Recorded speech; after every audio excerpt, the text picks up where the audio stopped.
Frontier is a name that you've probably been hearing around the campfire. And by campfire, I mean Twitter, Reddit, Facebook, Tumblr, maybe? I honestly don't really understand Tumblr, so I don't know. But anyways, you may have been hearing about it. In this video, I'll answer the most basic questions about Frontier, and then we're going to go a little deep.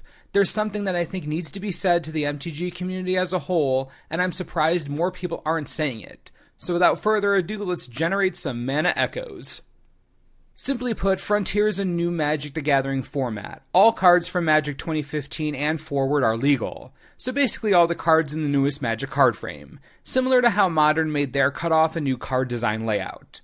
What this means is that Frontier is a format including Magic 2015, Khans of Tarkir, Fate Reforged, Dragons of Tarkir, Magic Origins, Battle for Zendikar, Oath of the Gatewatch, Shadows over Innistrad, Eldritch Moon, and Kaladesh.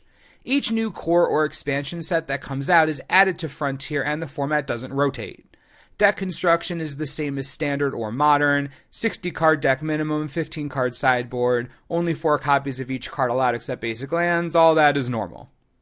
Now the format has only existed for a few months, so it's still settling, but common deck archetypes include Rally the Ancestors, Jeskai Aggro, Elves with Panharmonicon, Grixis Dragon Control. There's lots of interesting decks. When a new format starts, there's always a lot of innovation and attempts at finding cool synergies and whatnot. Now, that's basically all you need to know about Frontier to know whether or not you might want to try it out. Events are becoming more and more popular, with the format getting a foothold not only in Japan, but also in the United States. If this is a format that you think you might find enjoyable, talk about it with your friends, local game store. I'll put some resources in the description for you to check out if you don't know where to begin. Frontier has a Reddit, a Discord, MTG Goldfish has supported deck lists on their site. It's a welcoming environment from the inside. I could have made this video entirely about Frontier. I could have talked to you in depth about the best decks, the advantages of the format, the disadvantages of the format, everything that I normally do in this situation. But I'm not going to do that, at least not right now. We're going to talk about the Frontier format and the community's reaction to it. I think this is a long overdue conversation, and I think some things really need to be said. For those of you who don't know, Frontier has been the hot topic for the past few weeks. As the format gains popularity, players on both sides are coming out to voice their opinions. And while this would normally be fine, there are many anti-Frontier players who are downright aggressive and demeaning when speaking with supporters of the format. We're talking straight up rude, or condescending, or entirely dismissive once they don't get their way. So it's about time someone laid down some truths that should be universally understood but apparently are not. Magic the Gathering is a trading card game. Once you get some cards, open them, sniff them a little bit, those are your cards. You get to decide what you want to do with them. You own them, they're yours. You can play Modern if you want, or Standard, or Commander, or Frontier, whatever you want. And guess what? That's what Magic was designed for. That's how games work. There are millions upon millions of people who play Magic. You really expect all of them to conform to a few constructed formats? No, that's insanity. There are always going to be people who want different things, and that's fine. You don't get to tell someone that the way they're playing the game is wrong. You don't get to do that. You don't have that power. If there's a group of players who enjoy playing Frontier at your local game store, or on a college campus, or in the trunk of a Subaru Outback, guess what? The format worked. It was successful. I know, right? Crazy revelation. But seriously, think about it. Fun is subjective. Games are meant to be fun. Therefore, if two players are having fun playing Frontier, then that's that. It's the end of the conversation. You don't get to tell them that the format failed. For those two, it didn't fail. It worked. Now, I understand if you don't think something is going to work. Frontier literally just started, and it's really easy to say the format is going to die and it isn't sustainable. It's really easy to say that. But why do you care? If you don't like the format, don't play it. What? I know, blowing minds. Now for this next section, we'll do a back and forth with a Frontier doomsayer. But Wedge, Frontier is just a cash grab by stores to make money on standard rotated cards that aren't worth anything. I mean, maybe. There's no way to know that. But even if that is true, if people are enjoying the format, then the increase in value of the cards is what's supposed to happen. That's how Magic works. For those of you around for the creation of EDH all those years ago, do you remember how angry everyone was that a bunch of random cards were suddenly $1 billion? For the love of Nyx, Woodfall Primus spiked to over $10, and that card was pennies at the time. Think about all the money made by card stores over the years due to Commander and the desire to get really obscure cards for the format. Value follows success. Take a look at Collected Company. An obvious staple in Frontier. Do you see this card spiking? Not yet. What about fetch lands? Staples in most mana bases in the format? Nope, nothing. What about something specific to Frontier that isn't good anywhere else? Rally the Ancestors, for instance. One of the most popular cards in the format? Again, nothing. So while this price increase may happen in the future, it certainly hasn't happened yet. It's actually kind of funny people are freaking out about Frontier when Atraxa alone has spiked over a dozen cards into double-digit dollars that were once pennies. Anyways, another argument. But Wedge, Frontier is just going to follow what happened to Tiny Leaders. It's doomed. Alright, 1.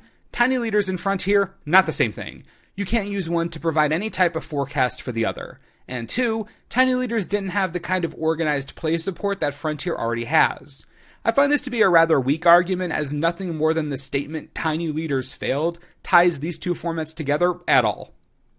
But Wedge, if people play this instead of Standard or Modern, what if those events don't fire at my local game store? I know this is going to sound a little harsh, but that's Magic. This is a game that lets everyone decide individually what they want to do. If 6 people want to play Frontier and another 6 want to play Modern, none of you are wrong.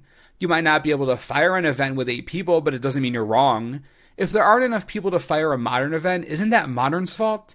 You can't blame one format for another one failing. At the end of the day, each of us individually decide what we want to do. And if that choice isn't Modern, well then maybe someone should figure out why. Just a thought. Wedge, why do people even want to play Frontier? It's ridiculous. Okay, a list of reasons why players would want Frontier. Financially, they can't afford Modern, don't have the card pool for a fun enough commander deck, and still have their cards from Standard a few years ago that are all now magically legal. Those are a few reasons. How about this one? Boredom. Maybe they're bored with all the constructed formats we have. There are over 15,000 unique Magic cards out there. You can't possibly believe that everyone is going to be satisfied with the constructed offerings, right? The game isn't meant for that. TCGs in general, by design, exist to foster inventiveness on the part of the player. Innovation, creativity, homegrown excitement, these are all things that make TCGs awesome. They should be celebrated.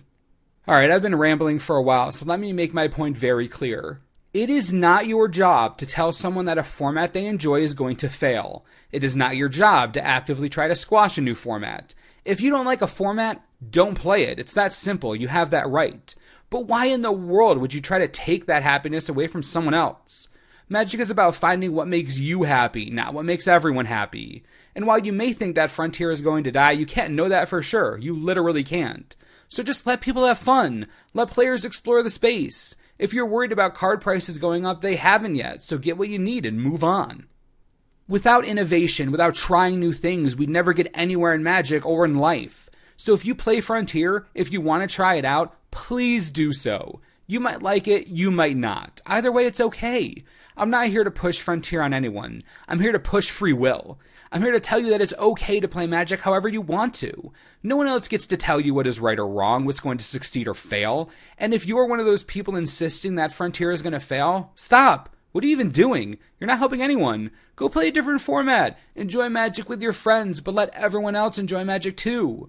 I know this seems like a simple concept, but everyone is taking sides in this Frontier battle, and I don't understand why.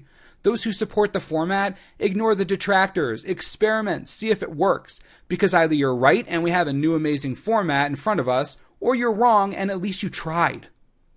In summation, if you like Frontier, play it. If you don't play it. I know, dropping truth bombs. But seriously, let people have fun. Stop paying attention to everyone else and pay attention to you. Do what makes you happy. Alright, I think that's going to do it for this video. This is the first rant style video we've ever really done, so let me know in the comments what you think. This is an experiment, and I'm honestly a little nervous to release it, so please, any comments are welcome. As always, thanks for watching, and we'll see you next time. This video is brought to you in part by TCGplayer.com. All this talk about Frontier, we actually have a new Frontier and Standard set coming out soon. Aether of Volt is on its way, and TCG Player has pre-orders ready for you. Right now, $92 per box.